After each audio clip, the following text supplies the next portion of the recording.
Yanda ake satar hoton mutum a wayarsa bai sani ba.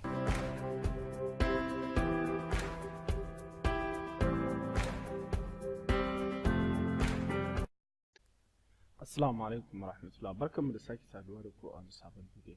Yau insha Allah za mu yi bayani akan wani hanya muhimmi da ya kamata a ce kowa ya san shi, shine yanda ake satar hoton mutum a wayarsa bai sani ba.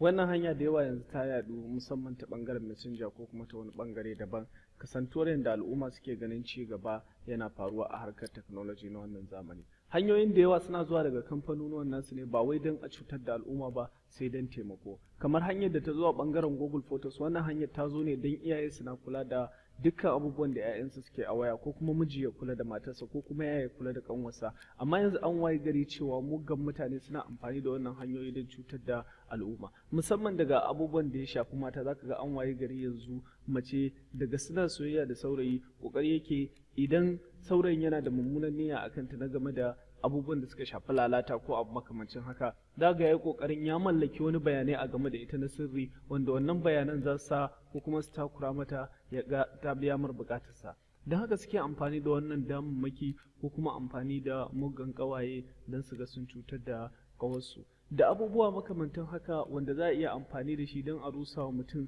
bayanansa ko kuma a cimar mutunci a harkoki na zamani ko kuma a harkoki na ci gaba. Da haka wannan hanyoyi ya kamata a ce mutane sun san su kuma sun kiyaye su. Yau insha Allah ba tare da bata lokaci ba, za mu yi bayani akan muhimman hanyoyi guda biyu da suke faruwa akan wannan abubuwa. Da haka kafin mu ci gaba, muna roƙon ka yi ƙasa ka danna wannan alamar mai alamar ja, wato subscribe. Bayan ka danna ta zaga alamar ƙararrawa sai ka danna. Sannan za ka iya shiga shafinmu na YouTube don ganin dukkan bidiyoyin da muke saukarwa, suna da matuƙar amfani sosai kuma za su amfane ka. Sannan muna da darussuka, musamman darasin da ya shafi koyon kwamfuta tun daga farko har zuwa ƙarshe. Idan ka bibiya za ka amfana. Ba tare da ɓata lokaci ba, kai tsaye za mu tafi cikin darasinmu. Hanya ta farko da za mu yi bayani a kanta ita ce hanyar da ake cewa Google Photos. Wannan application kamar yadda kuka gani kowa ya mallake shi a wayarsa. Yanzu mafi yawan Android sun zo da wannan application ɗin. Wani application ɗin idan ka shiga za ka gan shi fuskarsa kamar fuskar kowane application, yana ɗauke da dukkan abubuwan da ake so na hotuna ko kuma bidiyo. To bayan ka shiga, ga wasu alamu nan guda uku a sama, za ka danna su wayannan alamu. Bayan ka danna su, za ka ga wani ɗan ƙaramin aro nan ya kalli ƙasa, wannan aron shi za ka danna. Bayan ka danna shi, za ka ga account ɗinka ko kuma email ɗinka ya bayyana, da ma hotonka inda hotonka a email ɗinka ya bayyana kai tsaye kamar yadda kuke gani. Bayan ya bayyana, a ƙasa za ka gunda aka rubuta remove account, wannan ana nufin in za ka goge account.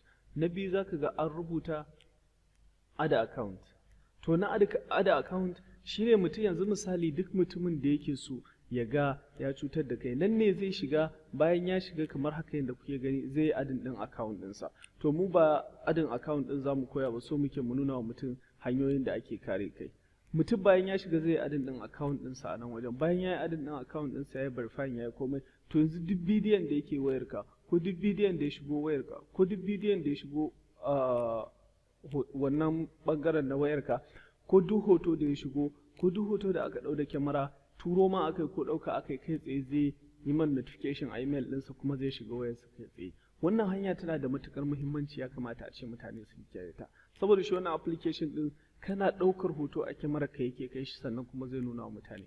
Akwai tun daga kan maza har mata, za ga wasu lokutan suna yi wa kansu hotuna wanda suke tunanin hotuna ne na sirri, ya'ani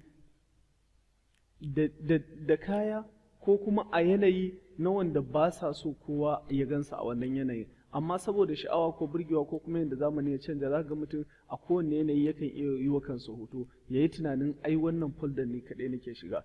To don haka yanzu abin da za mu nusar da mutane a kai, duk wacce saurayin ta ya karɓi wayarta ko kuma budurwarka ta karɓa ko ƙawarki ko duk wani mutum makamancin haka, idan ya karɓi wayarka ya ta ɗan daɗe a hannunsa, bayan ya dawo da ita, ya kamata ka je ka wannan wajen ka duba shin account ɗaya ne.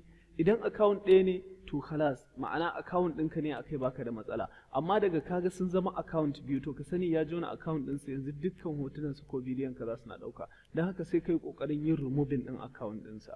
Kowa ya kiyaye, duk wanda ya karɓi wayarka ko ya yake ko abokinka ne, saboda yanzu zamanin nan an waye gari kowane ɗan adam zai iya cutar da mutum. Don haka ko abokinka ne ko waye yana karɓar wayarka in dai ta dawo hannunka, ka yi ƙoƙarin ka ga cewa ka duba ka tabbatar da cewa account ɗaya ne a kai.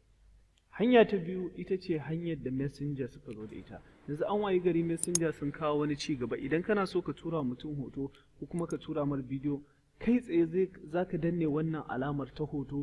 Idan ka danne ta, ba wai ka danna sau ɗaya ba, ka danne ta, kai tsaye zai kawo ma kyamarar selfie, sai ka ɗauki hoto, kana ɗaukar hoton zai tura. Idan kuma bidiyo za ka tura ma, za ka danna alamar kyamara, kana danne alamar kyamara zai fara recording ɗin bidiyo, kai tsaye sai ya ɗauki bidiyo sai ya tura ma. To ya mutane suke amfani da wannan hanya?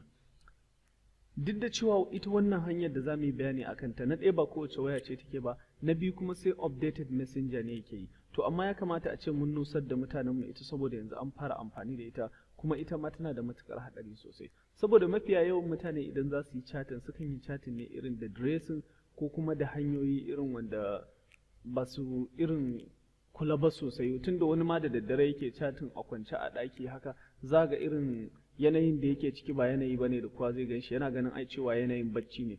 To mutane sukan turo wa mutum hoto ko kuma su turo mar rubutu, su ce mar danne nan zaka ga wani abun al'ajabi ya faru, sai su nuna mar alamar hoto ko alamar kyamara. Shi kuma yana so ya ga abun al'ajabi, kai tsaye zai danne alamar kyamarar nan. Yana danne alamar kyamara, abin da zai faru kawai za ta fara mar bidiyo. Tana fara mar bidiyo, abin zai bashi mamaki, sai sauri ya ɗauke hannunsa. Yana ɗauke hannunsa kawai sai bidiyon ya tafi wacan wanda kuke chatting da shi. Baka da damar dawo da wannan bidiyon. Ko kuma ya ce danne wannan alamar, kai kuma sai ka danne alamar hoto, kana so ka yi abin al'ajabi, kawai sai ka ga kyamarar selfin ka ta buɗe. Abin zai baka mamaki, kana ɗage hannu kawai sai ta tura mar hoton. Don haka ya kamata mutane su kiyaye da wannan hanya sosai. Wannan hanyar na ɗaya ba kowace waya ce take ba, na biyu kuma updated messenger ne yake yi. Amma ya kamata mu sanar da al'umma, kowa ya gwada, in wayarka tana yi sai ka san matakin da za ka ɗauka, in kuma ba ta yi alhamdulillah ka huta. Wannan shine darasinmu na yau. Muna ƙara tuna muku subscribe don mu ci gaba da kawo muku dukkan bidiyoyin. Wassalamu alaikum.